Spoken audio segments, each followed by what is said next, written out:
as the Anthony Davis saga envelops the NBA, putting Celtics fans on edge even as the region tries to bask in the afterglow of another Super Bowl victory. Monday brought another series of reports in which the Celtics seem to be pushing back as Davis's representatives do their best to angle for a trade to the Lakers in advance of Thursday's deadline.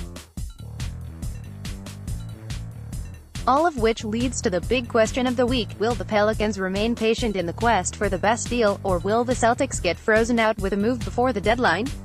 After reports that the Pelicans had received an updated list of 4 teams that Davis might be willing to consider a long-term future with, and Boston was noticeably absent from that group, ESPN reported Monday night that Danny Ainge had urged the Pelicans to wait for the offseason to deal Davis with a promise to be aggressive in trade efforts at a point when Boston can acquire the all-star big man without the Rose Rule restrictions that have taken them out of the bidding this week.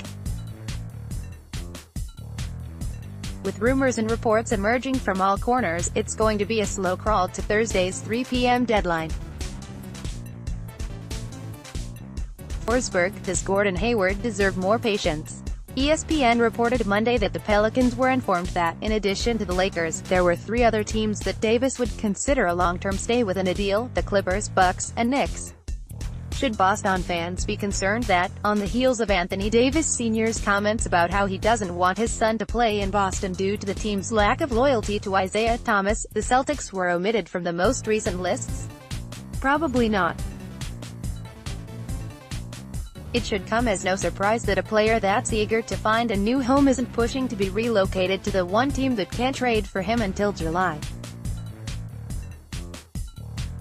The guess here is that, should Davis remain on the Pelicans roster through Thursday's deadline, the narrative about his desire to play in Boston will slowly shift in the aftermath. It's also not a coincidence that the additions to Davis's preferred destinations list include 3 teams that don't have the immediate means to throw themselves into the bidding process. Like many of the reports that have come out the past 2 weeks, it feels like an attempt to make the Lakers' offer seem like something the Pelicans have to leap at.